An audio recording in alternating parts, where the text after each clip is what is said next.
समझती हूँ कि ऐसे लोग होते हैं जिन्हें डरावनी फिल्में देखना पसंद नहीं होता, लेकिन मैं उनके बिना नहीं रह सकती, या फिर कहूँ तो पहले तक तो ऐसा ही था। मैं इतनी बड़ी फैन थी कि मुझे जो भी डरावनी फिल्म मिले मैं उसे देख लिया करती थी।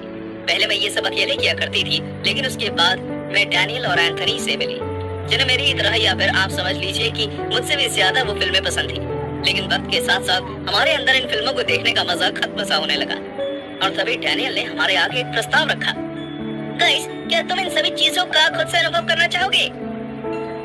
तुम कहना क्या चाहते हो? मेरा मतलब है कि बाहर जाना, ऐसी जगहें ढूंढना जहाँ भूत प्रेत की कहानियां सुनी हो, तो मुझे लगता है कि इसमें बहुत मजा आएगा। ये तो सुनने में ठीक वैसे ही लगता है जैसे हम चाहते हैं। हाँ, चलो ये करते हैं। और इसी तरह हमने खाली बिल्डिंग्स, बेसमेंट, छत पर बने कमरे, कब्रिस्तान और हर वो जगह जाना शुरू कर दिया जहाँ भूत प्रेत होने की संभावना होती है।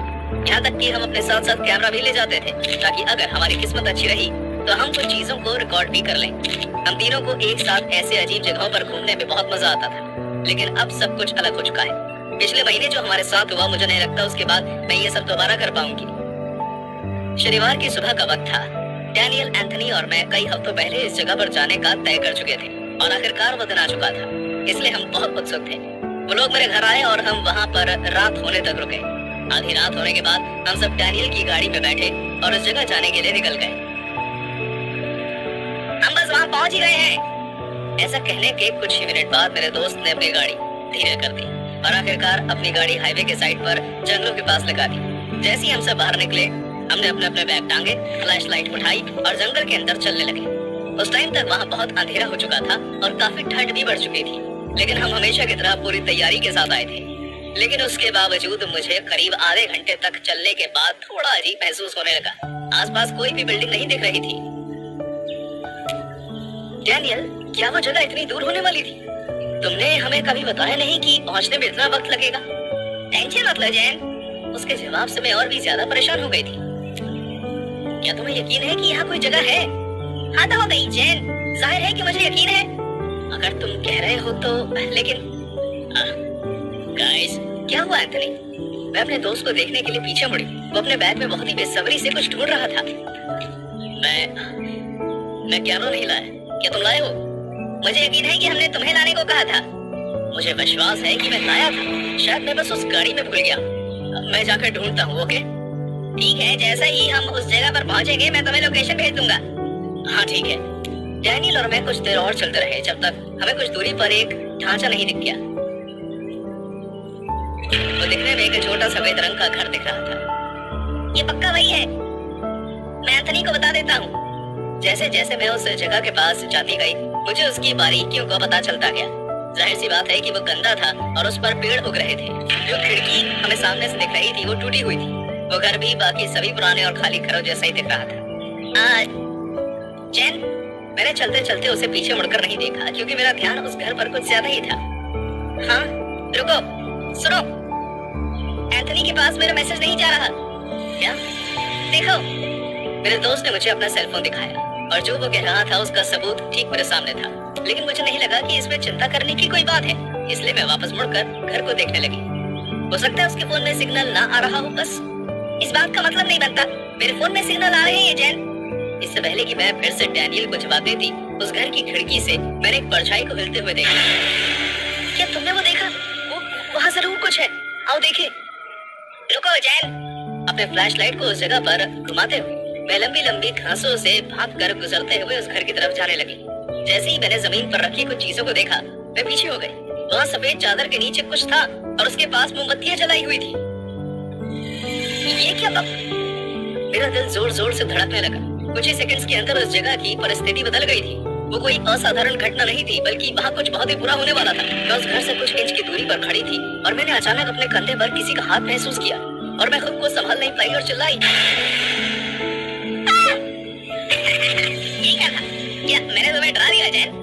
जब मुझे पता चला कि वो डैनियल था, तब भी मुझे विश्वास नहीं हुआ। यहाँ तक कि अब मुझे और डर लगने लगा, क्योंकि मैंने चिल्लाकर वहाँ शोर मचा दिया था। जल्द ही मैं डर के मारे जोर जोर से सांसें लेने लगी, इसलिए मैंने अपना मुंह बंद कर लिया। जैन, क्या हुआ? यहाँ कुछ है। मेरा दोस्त उस जगह के करीब जाने लगा। जैसे वो पीछे हुआ, मैं समझ गई कि उसने भी देख लिया। Oh my God! चलो यहाँ से चले डैनियल। रुको, क्या पता किसी को मदद की जरूरत हो, हमें फौरन पुलिस को खबर कर देनी चाहिए। मैंने उसे अपनी पैंट्स की एक जेब से फोन निकालते हुए देखा, लेकिन उसने कुछ ही सेकंड्स में उसे वापस रख दिया। मेरे फोन में सिग्नल नहीं आ रहा है। मेरे दोस्त उस घर के और करीब जाने लगा। रुको, ये तुम क्या कर रहे हो? तुम यही रुको, मैं बस देख कर आता हूँ कि आखिर उसके नीचे क्या है, फिर हम यहाँ से चलेंगे। मैं उसे रोक नहीं पाई। मैं बस डैनियल को उस कमरे के अंदर जाते हुए देखती रही।